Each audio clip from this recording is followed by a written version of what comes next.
Hello everyone, once again welcome back. ये हमारा lecture number 4 है चैप्टर नंबर 1 का। तो आज हम देखने वाले structural reforms supply side management का। ये हमारा लास्ट वीडियो लेक्चर होगा इस चैप्टर का। तो स्ट्रक्चरल रिफॉर्म स्टार्ट करने से पहले मैं आपको इसका एक चार्ट बता दूं। तो आप पहले चार्ट को देख लीजिए, फिर हम इसका डिटेल एक्सप्लेनेशन देखेंगे। तो इसका अगर आप चार्ट देखते हैं तो इसके अंदर 4 पार्ट है, 4 टाइप्स में है ये। पहला है इंडस्ट्रियल सेक्टर रिफॉर्म, सेकंड है public sector reform and disinvestment, third है trade and capital flow reform and fourth है फाइनेंशियल सेक्टर रिफॉर्म। अब ये जो 4 पार्ट के रिफॉर्म्स है इसके अंदर भी सब पार्ट है, मतलब इंडस्ट्रियल सेक्टर रिफॉर्म के अंदर भी देखो 4 पार्ट है। क्या है? Abolition of industrial licensing, permitted foreign investment and foreign technology and reduce the role of public sector. Fourth है रिमूवल ऑफ MRTP लिमिट। ये हो गया फर्स्ट का, मतलब इंडस्ट्रियल सेक्टर रिफॉर्म का। अब सेकंड क्या है? Public sector reform and disinvestment. अभी इसमें कोई टाइप्स नहीं है, सीधा हम थर्ड के अंदर टाइप देखेंगे। थर्ड वाला टाइप है हमारा trade and capital flow reforms. इसके अंदर क्या क्या टाइप से देखते हैं? Liberalisation of import, reduction in tariff structure, promotion of export, change in exchange rate policy, introduce current account convertibility and last है लिबरलाइज कैपिटल इनफ्लो। ये हो गया थर्ड। और हमारा लास्ट है जो फाइनेंशियल सेक्टर रिफॉर्म्स है, उसके अंदर 3 पार्ट है। देखो मैंने जैसे कि यहाँ पे लिखा है ABC, banking sector reform, capital market reform and insurance sector reforms. तो बैंकिंग सेक्टर रिफॉर्म्स के अंदर ये इतने सारे चेंजेस आए गए हैं, ये कुल 8 पॉइंट है। और कैपिटल मार्केट रिफॉर्म के अंदर कुल 10 पॉइंट्स है। तो इसको डिटेल में हम 1 बाय 1 स्टडी करेंगे। तो चलिए देखते हैं। चाहिए तो आप ये चार्ट का स्क्रीनशॉट ले सकते हैं। मैंने वीडियो को पॉज रखा है 2 मिनट, आप स्क्रीनशॉट ले लीजिए।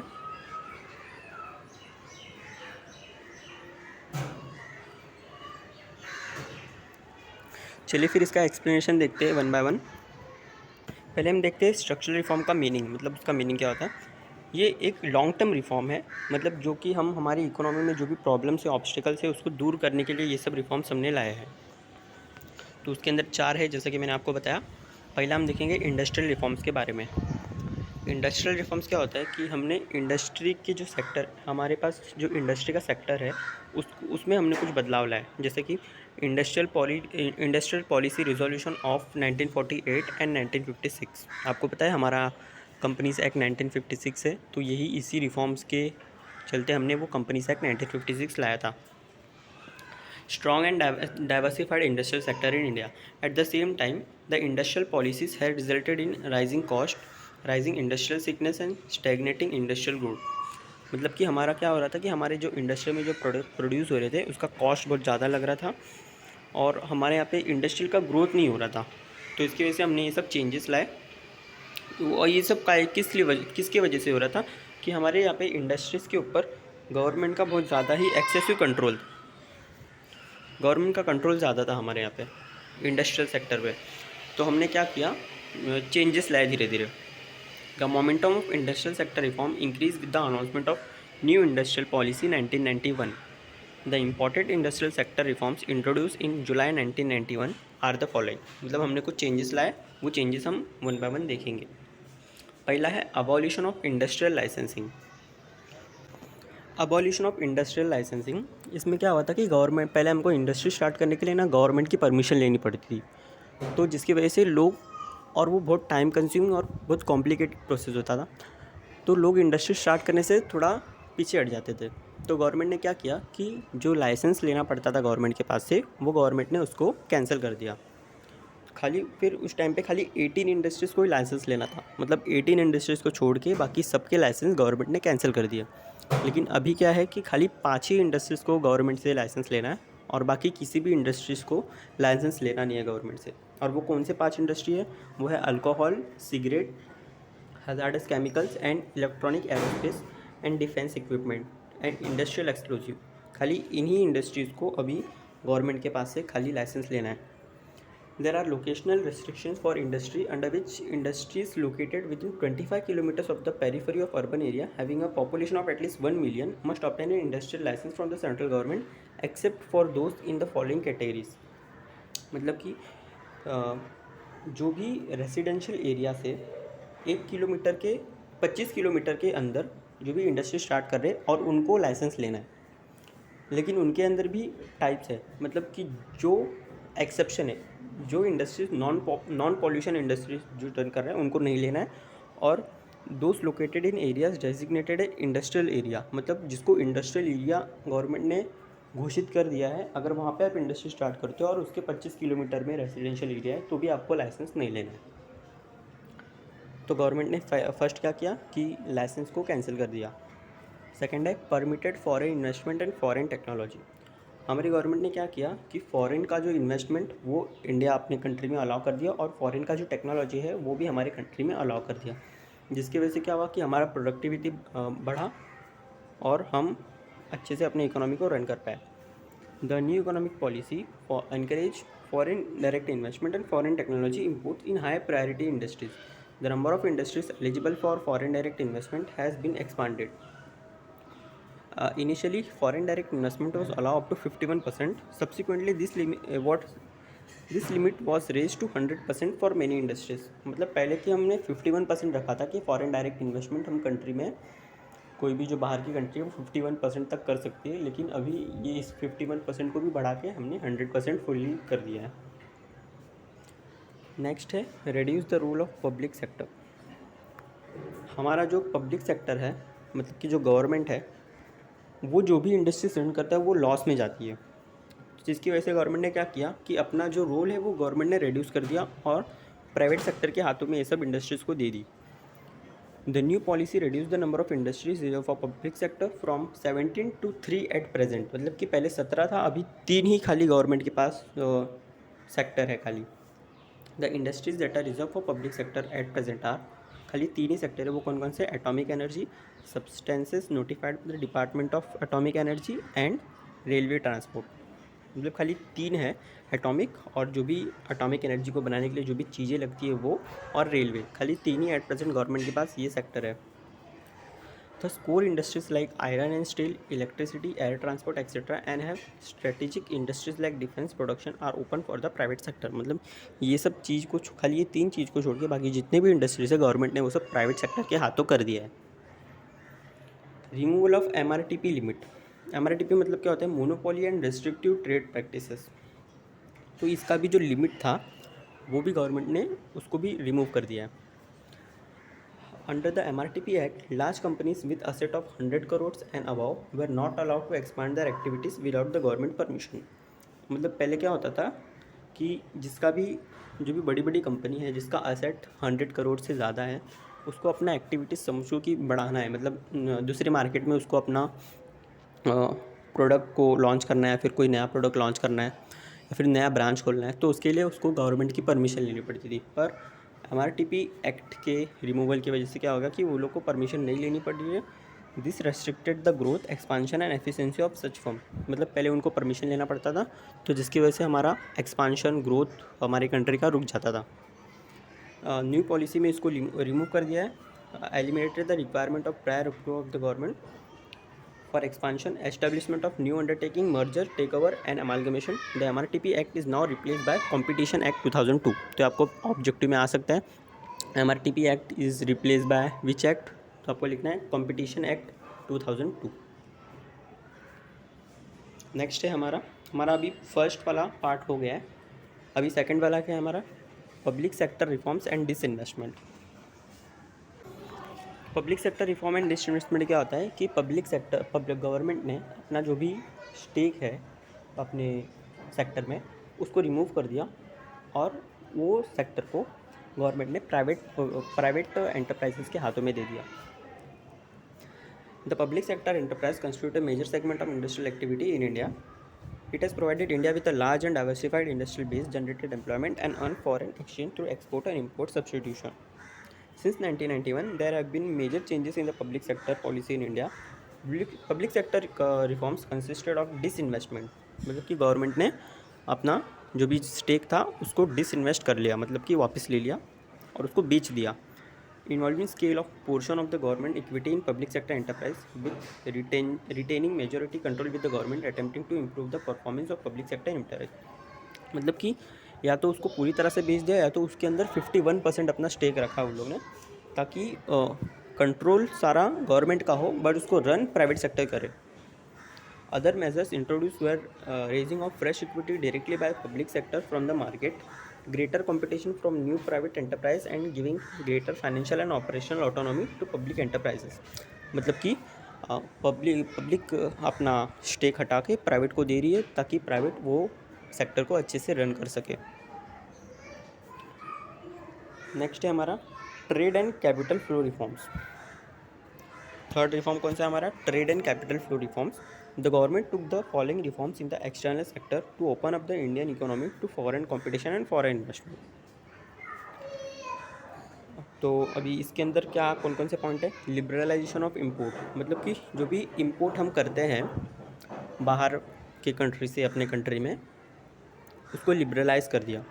Imports control were virtually abolish except for some consumer goods, मतलब कुछ कंज्यूमर गुड्स को छोड़ के हमने इम्पोर्ट्स पे जो कंट्रोल था वो उसको हमने ख़त्म कर दिया। Reduction in tariff structure, tariff मतलब जो टैक्स होता है वो। The peak import duty on non agricultural products was reduce from 300% to 150 in 1991-92. It was further lowered to 20% in 2004-05 and 10% in 7-8. Import duty have been further brought down as a part of World Trade Organization agreement. मतलब कि जो import करने पे जो भी tax लगता था, मतलब कि फॉरेन कंट्री से अपने कंट्री में मंगाने के लिए जो भी टैक्स लगता था हमको, वो पहले 300% था, तो उसको हमने रेड्यूस करके धीरे धीरे करके पहले 150% पे लाए, फिर 10% पे लाए, फिर 150 से 20% पे लाए, फिर 10% पे लाए, ऐसे ऐसे करके हमने उसको रिड्यूस कर दिया। नेक्स्ट है हमारा प्रमोशन ऑफ एक्सपोर्ट। अभी हम एक्सपोर्ट को प्रमोशन क्यों करते हैं? ताकि हमारे पास फॉरेन एक्सचेंज आए। अभी हम एक्सपोर्ट करेंगे, बाहर के कंट्री में हमारा गुड्स बेचेंगे, तो हमारे पास वो कंट्री की करेंसी हमारे कंट्री में आएगी, जिसकी वजह से हमारी रुपये की वैल्यू स्ट्रांग होगी। तो एक्सपोर्ट को प्रमोशन हमारी गवर्नमेंट ने दिया। Various incentives are provided to exporters in the foreign trade policy, including duty drawback and creation of special economic zones.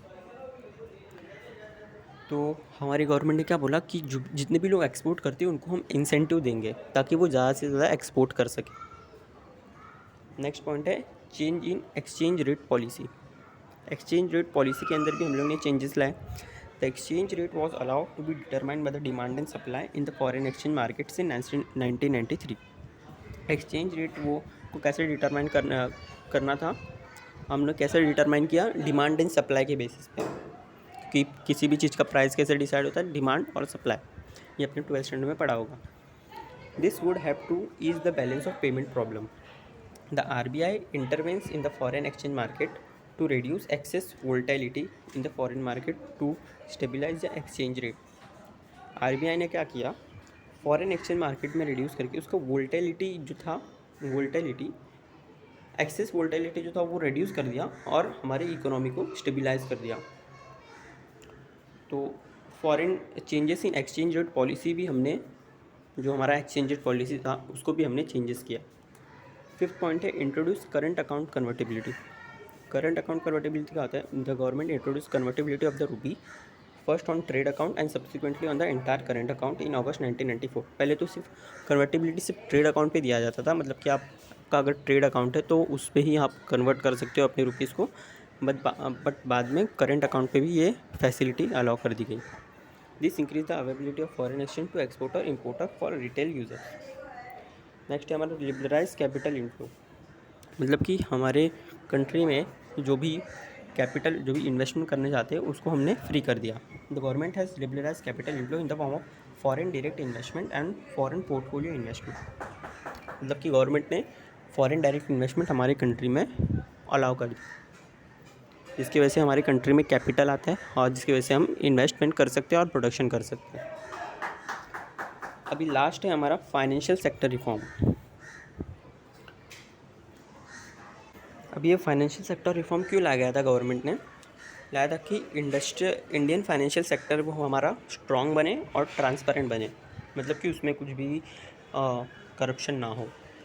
The government appointed a committee under the chairmanship of M. Narasimha to examine all aspect of the financial system in India. तो government ने इसके लिए एक committee भी बैठाई थी under the chairmanship of M Narasimha. ये आपको ऑब्जेक्टिव में आ सकता है। To examine all the aspect of the financial system in India. जितने भी फाइनेंशियल सिस्टम है हमारे इंडिया के, उसको सब एग्जामाइन करने के लिए गवर्नमेंट ने कमेटी बैठाई थी। The Narsimhan Committee submitted its report in December 1991. In 1997, the government appointed a second committee on banking sector reforms under the chairmanship of M. Narasimha. Government ने पहली कमेटी बैठाई थी फाइनेंस के ऊपर और दूसरी कमेटी गवर्नमेंट ने बैठाई है बैंकिंग सेक्टर के ऊपर। This committee submitted a second report in April 1998. Banking sector reform are based on the recommendation of this committee.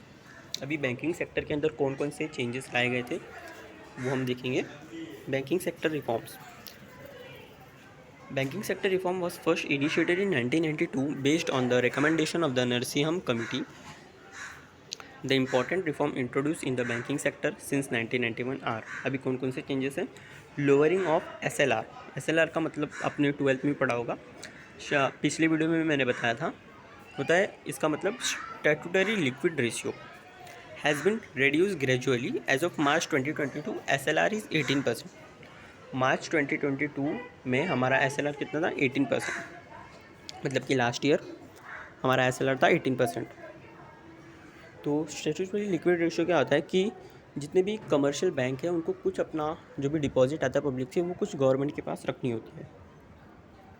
तो ये सब रेट होते हैं, तो गवर्नमेंट ने ये सब को रिड्यूस कर दिया। लोअरिंग ऑफ CRR भी ऐसा होता है कि जितने भी डिपॉजिट आते हैं कमर्शियल बैंक के पास उसका कुछ परसेंट जो RBI डिसाइड करता है वो उनको RBI के पास डिपॉजिट करना होता है, तो उसको भी रिड्यूस कर दिया गया। The cash reserve ratio CRR was generally reduced from 15% to 4.5% इन जून 2003 और मार्च 22 में इसको 4% रखा गया। नेक्स्ट है डीरेगुलेशन ऑफ इंटरेस्ट रेट, मतलब कि इंटरेस्ट रेट हमने कम कर दिया, उसको डीरेगुलेट कर दिया। Schedule commercial bank have now the freedom to set interest rate on their deposit, मतलब कि वो हमने उसको जो भी कंट्रोल था इंटरेस्ट रेट के ऊपर वो कमर्शियल बैंक के ऊपर ही छोड़ दिया कि आपको जितना इंटरेस्ट रेट डिसाइड करना है अपने हिसाब से आप उतना कर सकते हो। This is expected to bring healthy competition among the banks and encourage their operational activity. अभी इसकी वजह से क्या होगा कि अदर कमर्शियल बैंक भी देखेंगे कि ये बैंक कितने परसेंट इंटरेस्ट पे दे रहा है, तो उतना हम भी या फिर उससे कम ही इंटरेस्ट रेट पे हम देंगे। तो इसकी वजह से क्या होगा कि कंपटीशन अच्छे से होगा। नेक्स्ट है introduction of prudential norms. Prudential norms are related to recognition of income, classification of asset and provisional of bad debts in accordance with internationally accepted accounting practices. Prudential norm क्या होता है कि जितने भी हमारे हमने वैल्यू लगाए होते हैं कि मतलब हमारा इतना बैड डेब्ट्स होगा, इतना हमको ये टाइप से ये मेथड से हमको अकाउंटिंग पॉलिसीज करनी है, वो हमने लाए। This was done to ensure that the books of the commercial bank reflect their financial position more accurately, मतलब एक ही मेथड सब फॉलो करेंगे तो सबका एक्यूरेट रिजल्ट हमें पता चल जाएगा, तो वो लाए हमने। Introduction of capital adequacy norms. Capital adequacy ratio measures a bank capital in relation to its risk weighted asset, it's promote financial stability. Next है access to capital market. Nationalise commercial bank are allowed to access capital market for fund through public issue. Nationalise commercial bank जो थे उनको allow किया गया था कि आप capital market से फ़ंड ले सकते हो पब्लिक इशू करा के, पब्लिक इशू होता है। फिर नेक्स्ट पॉइंट है entry of new private sector bank. Private sector bank भी पहले तो ये सब अभी पहले के ज़माने में क्या होता था कि खाली गवर्नमेंट सेक्टर ही अपना बैंक इस्टेब्लिश कर सकती है, बट बाद में अभी प्राइवेट सेक्टर को भी अलाउ कर दिया है कि आप भी अपना बैंक रन कर सकते हो। Government permitted the entry of new private sector bank, this has provided competition to the public sector bank. तो अगर मार्केट में अभी प्राइवेट सेक्टर वाले भी आ गए बैंकिंग में, तो इसकी वजह से क्या हुआ कि पब्लिक सेक्टर वालों को भी कंपटीशन मिलने लगा। Freedom of operation. Schedule commercial bank have been given freedom to open new branches and upgrade extension counters. Commercial bank को क्या हुआ कि उनके पास अपना जो भी ऑपरेशन रन करने के लिए, बैंक रन करने के लिए जो भी तुम्हारे पास जो भी आइडिया है वो अपने हिसाब से तुम कर सकते हो। They are also permitted to close non viable branches. Bank lending norms have been also liberalise. मतलब कि बैंक को जैसा अपने हिसाब से बैंक रन करना है वो अपने हिसाब से रन कर सकती है।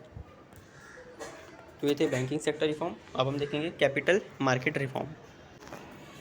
कैपिटल मार्केट में कौन कौन से हम लोग चेंजेस लाए उसके बारे में हम पढ़ेंगे।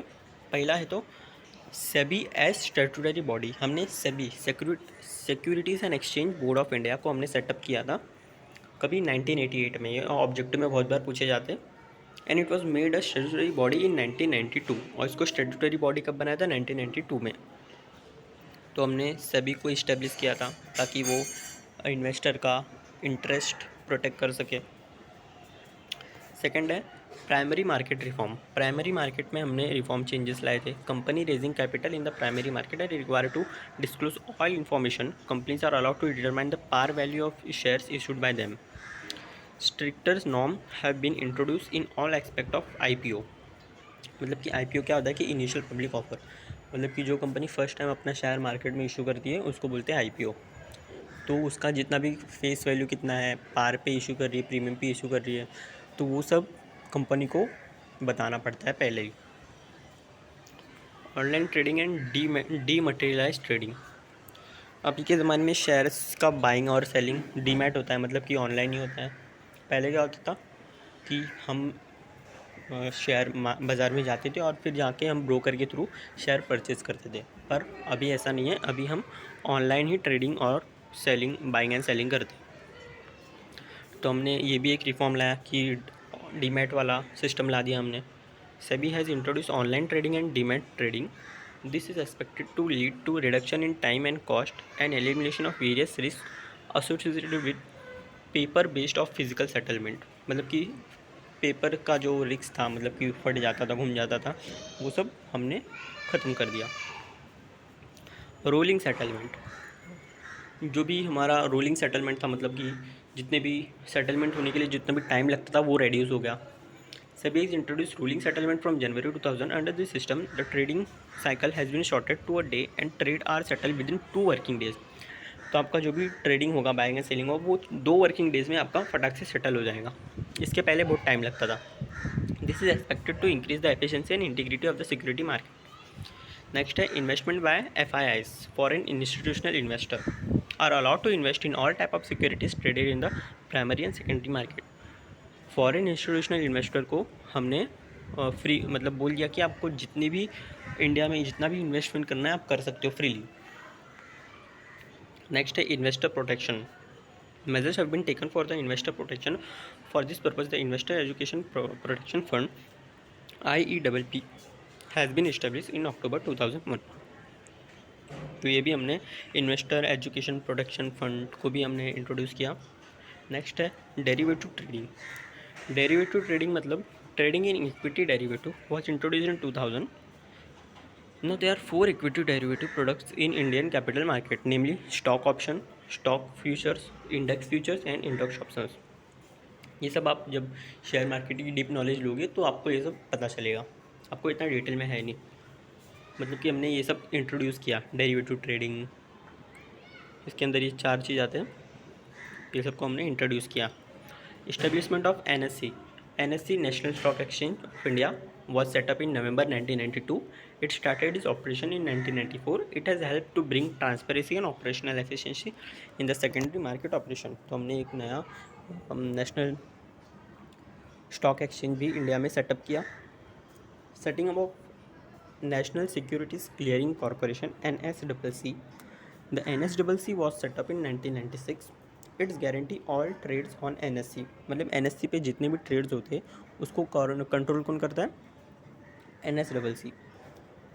Thus every trade that takes place is freed from the risk of the counter party defaulting. मतलब कि जो भी रिस्क होता है, फ्रॉड होने के चांसेस होते हैं, वो इसको डिटेक्ट करता है और इसके अंदर ये कंट्रोल लाता है NSE पे। This has ended the risk of failures leading to payment crisis. Strengthening the government securities market. A number of measures were taken to strengthen the government securities market. There are the introduction of the auction system for the sale of the government securities, setting of the Securities Trading Corporation of India and so, मतलब कि हमने government securities market को और भी मजबूत किया ताकि उसमें कोई भी फ्रॉड ना हो सके। अब नेक्स्ट है इंश्योरेंस सेक्टर रिफॉर्म। पहले हमने कौन कौन से रिफॉर्म देखे? Trade reform, banking sector reform. अब हम देखने वाले इंश्योरेंस सेक्टर रिफॉर्म।